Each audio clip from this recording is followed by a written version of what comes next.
केंद्रीय मंत्री चिराग पासवान और विपक्ष के नेता प्रतिपक्ष तेजस्वी यादव दोनों के बीच की जो लड़ाई है वो सदन से सड़क तक पहुंच गई है। दलित राजनीति का सबसे बड़ा दंगल पटना की सड़कों पर हाई वोल्टेज ड्रामा देखने को मिल रहा है, जहां चिराग पासवान और तेजस्वी यादव दोनों आमने सामने आते दिख रहे हैं।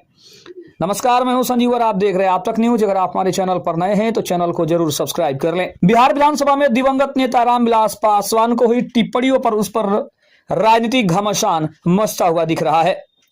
सबसे पहले हम विवाद की जड़ की बात करते हैं। आरजेडी के एक विधायक द्वारा रामविलास पासवान के लिए बेचारा शब्द का इस्तेमाल किए जाने पर लोक जनशक्ति पार्टी रामविलास के नेता बेहद नाराज हैं। लोजपा रामविलास की मांग सामने आ रही है। चिराग पासवान की पार्टी के विधायक प्रकाश चंद्रा और अन्य नेताओं का कहना है कि आरजेडी विधायक को अपनी इस टिप्पणी के लिए माफी मांगनी ही होगी।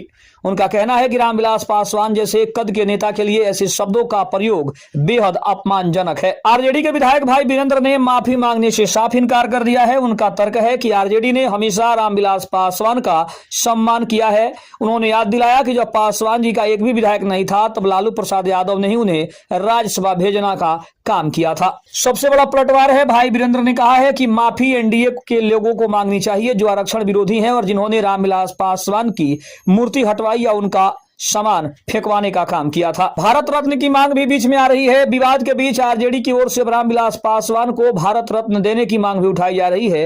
हालांकि लोजपा रामविलास के नेताओं का मानना है कि यह केवल जनता का ध्यान भटकाने और अपनी गलती पर पर्दा डालने की कोशिश है। लोजपा रामविलास के नेताओं ने तेजस्वी यादव की सदन में अनुपस्थिति पर भी सवाल उठाया है और कहा है कि अगर उन्हें वाकई सम्मान देना है तो उन्हें अपने विधायकों के साथ जाकर हाजीपुर में पासवान जी की प्रतिमा पर माल्यार्पण करना चाहिए। बिहार की राजनीति में दो युवा नेताओं चिराग पासवान और तेजस्वी यादव के बीच बढ़ते टकराव और उनके दलों के बीच चल रही जुबानी जंग सामने भरपूर मात्रा में आ रही है, जहां पे देखा जा रहा है कि दोनों के नेता आपस में एक दूसरे के खिलाफ अनाप शनाप बयानबाजी और एक दूसरे के ऊपर आरोप प्रत्यारोप लगा रहे हैं। हाल ही में बिहार विधानसभा सत्र के दौरान आरजेडी के विधायक सर्वजीत पासवान कुमार सर्वजीत ने दिवंगत नेता रामविलास पासवान के लिए बेचारा शब्द का इस्तेमाल किया था।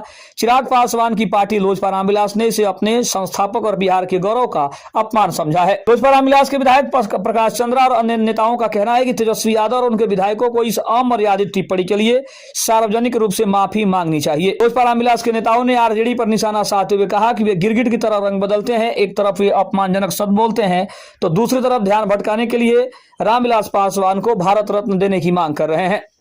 लोजपा रामविलास ने तेजस्वी यादव को चुनौती दी है कि अगर वे वाकई में रामविलास पासवान का सम्मान करते हैं तो उनके आदमकद प्रतिमा पर माल्यार्पण करें, तभी हम लोगों को लगेगा कि वाकई उनके मन में उनके लिए कोई श्रद्धा या फिर सम्मान है। और आरजेडी ने साफ तौर पे कहा है कि माफी किसी कीमत पर नहीं मांगी जाएगी। एनडीए के नेताओं ने गलती की है, इसलिए एनडीए के नेताओं को माफी मांगनी होगी। हमारी तरफ से कोई माफीनामा नहीं लगेगा और न ही हम किसी से माफी मांगने जा रहे हैं। साथ ही साथ आरजेडी का भी कहना है कि माफी उन लोगों को मांगनी चाहिए जिन्होंने रामविलास पासवान का दिल्ली वाला बंगला खाली करवाया और उनकी मूर्तियों का अनादर किया था। अभी यह मामला जो है वो केवल एक शब्द का नहीं है, बल्कि बिहार में दलित राजनीति के वर्चस्व की लड़ाई दिख रही है। चिराग पासवान खुद को अपने पिता का असली उत्तराधिकारी साबित करने में जुटे हैं, तो वहीं तेजस्वी यादव की पार्टी यह दिखाने की कोशिश कर रही है कि पासवान परिवार की असली मदद लालू प्रसाद यादव ने की थी, ना कि एनडीए ने की थी। खबर आपको कैसी लगी कमेंट में जरूर बताइएगा। तब तक के लिए धन्यवाद। जय हिंद, जय भारत।